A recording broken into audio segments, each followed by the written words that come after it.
ధనవంతుడు ధనవంతుడుగానే మారుతున్నాడు, పేదోడు పేదోడుగానే ఉంటున్నాడు.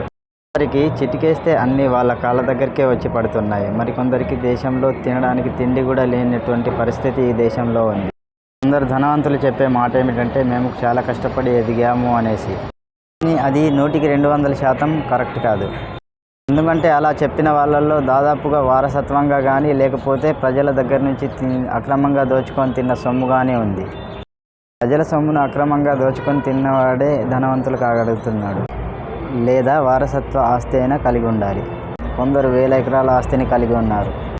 అలాంటి బడా భూస్వాములకు కూడా ప్రభుత్వం రైతు బంధు ఇచ్చి ధనికులను ధనికులుగానే మారుస్తుంది. దేశంలో 50% మంది విద్యార్థులు చదువులు మధ్యలోనే ఆపేస్తున్నారు.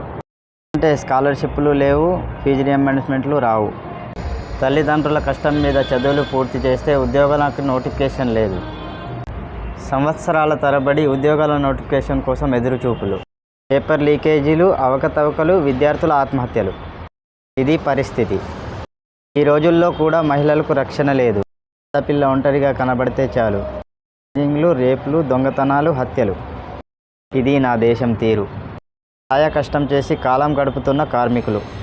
ఈ రోజుకి సమాన పనికి సమాన వేతనం లేదు. ప్రజలను కార్మికులను దోచుకొని తింటున్న పెట్టుబడిదారులు. కులం, మతం, వర్గం, దేశభక్తి అని మంచి మనుషుల మధ్య చిచ్చులు పెట్టే మతవాదులు. వేల కోట్ల రూపాయలు దోచుకు తింటున్న రాజకీయ నాయకులు. దేశంలో ఇవన్నీ తగలబడితే దేశం ఎప్పుడూ అభివృద్ధి చెందలేదు, మారలేదు.